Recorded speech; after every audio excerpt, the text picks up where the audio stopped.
Hi friends, బాగున్నారా? మీరంతా బాగుండాలని కోరుకుంటాను. ఈ రోజు మన వీడియోలో గులాబ్ జామున్ చేసుకుంటాను. గోధుమ పిండి తోటి గులాబ్ జామున్ చేసుకుంటాను.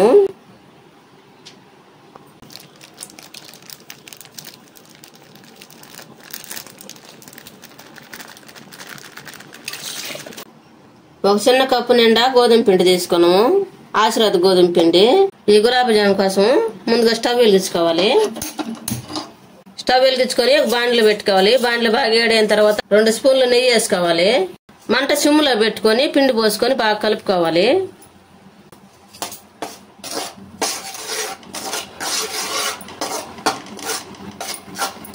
పిండి అంతా ఈ విధంగా కలుపుకోవాలి. బాగా నెయ్యి అంతా కలిసి బాగా దోరగా వేగితే మంచి వాసన వస్తుంటది. మాడిపోకుండా సిమ్లో పెట్టుకొని వేపుకోండి. మాడిపోకుండా చూసుకోవాలి పిండి. ఈ విధంగా వేగిన తర్వాత ఒక బౌల్లోకి తీసుకున్నాము.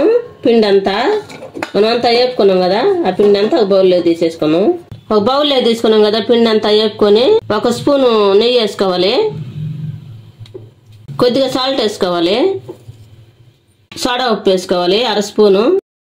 ఉప్పు, నెయ్యి, సోడా ఉప్పు వేసుకున్నాం కదా, పక్కన పెట్టేసుకోవాలి. తర్వాత మనం దేంతైతే 1 కప్పు పిండి తీసుకున్నామో దాని నిండా పాలు పోసుకోవాలి.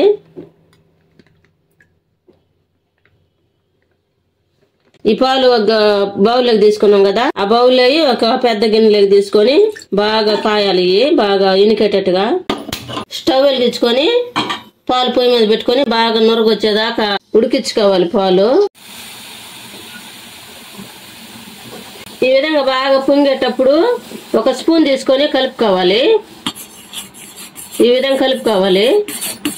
బాగా ఇనకాలి, పాలు చిక్కగా రావాలి.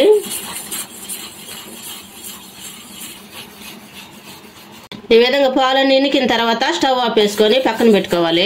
మనం ముందుగా పక్కన పెట్టుకున్నాం కదా పిండి, ఆ పిండి అంతా కలుపుకోవాలి.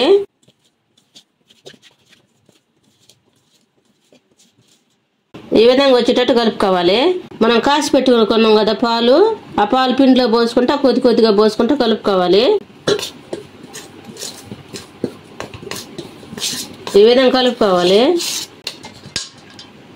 మీ కాడ పాల పిండి కనుకుంటే పాల పిండి వేసుకోండి. మేము పాల పిండి లేకుండానే పాలు పోసే చేస్తాను.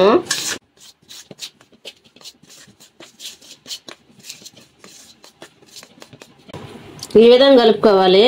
మనం 1 కప్పు పాలు తీసుకున్నాం కదా, ఆ కప్పు నిండా పాలు సరిపోయినాయి. కొద్దిగా మిగిలినవి మరి అన్నీ పోసామంటే జావ జావ అయిపోద్ది కదా.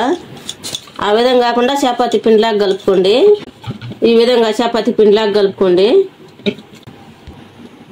కొద్దిగా నెయ్యి చేతికి రాసుకొని చిన్న చిన్న బౌల్ లాగా చేసుకోవాలి. ఈ విధంగా బాల్ లాగా రావాలి. ఈ విధంగా బాల్ లాగా చేసుకొని ఒక ప్లేట్లో పెట్టుకుని అన్నీ ఈ పక్కన పెట్టేసుకొని స్టవ్ వెలిగించుకొని స్టవ్ మీద బాండ్లు పెట్టుకున్నాం. బాండ్లు బాగా వేడైన తర్వాత ఆయిల్ పోసుకోవాలి.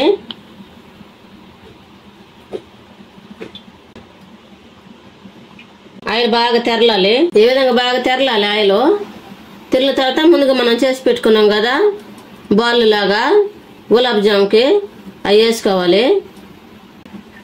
చిమ్ములో పెట్టుకొని చేసుకోండి. మంట హైలో పెడితే మాడిపోతాయి, పైన కాలితే లోపల ఉడకవు.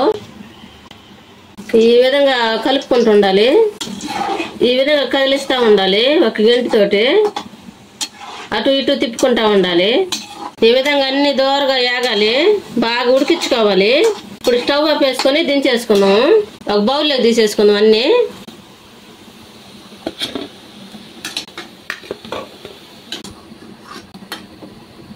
అన్ని విధంగా ప్లేట్లోకి తీసుకోవాలి.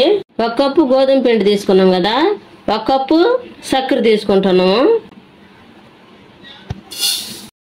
1 కప్పు షుగర్ వేసుకున్నాం కదా,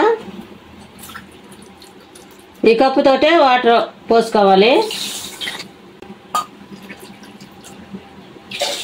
2 కప్పులు వాటర్ పోసాను. ఈ మొత్తం కలుపుకోవాలి. చక్కెర అంతా కరగాలి.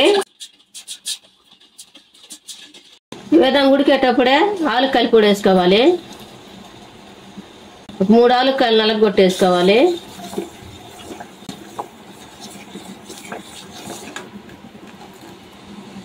ఆలుకాయలు పొడి వేసిన తర్వాత కలుపుకోవాలి. కలుపుకున్న తర్వాత గంటితో అట్ట తీసుకొని చూసుకోవాలి. బాగా చిక్కగా వచ్చేసింది. ఇప్పుడు స్టవ్ ఆపేసుకోవాలి. స్టవ్ ఆపేసుకొని దించుకోవాలి. ఈ విధంగా చిక్కగా వస్తే సరిపోతుంది, మరి ముదురు పాకం రాకుండా. ఇప్పుడు కిందకి దించుకోవాలి. ముందుగా మనం చేసి పెట్టుకున్నాం కదా గులాబ్ జాములు, అవి దాంట్లో వేసుకోవాలి.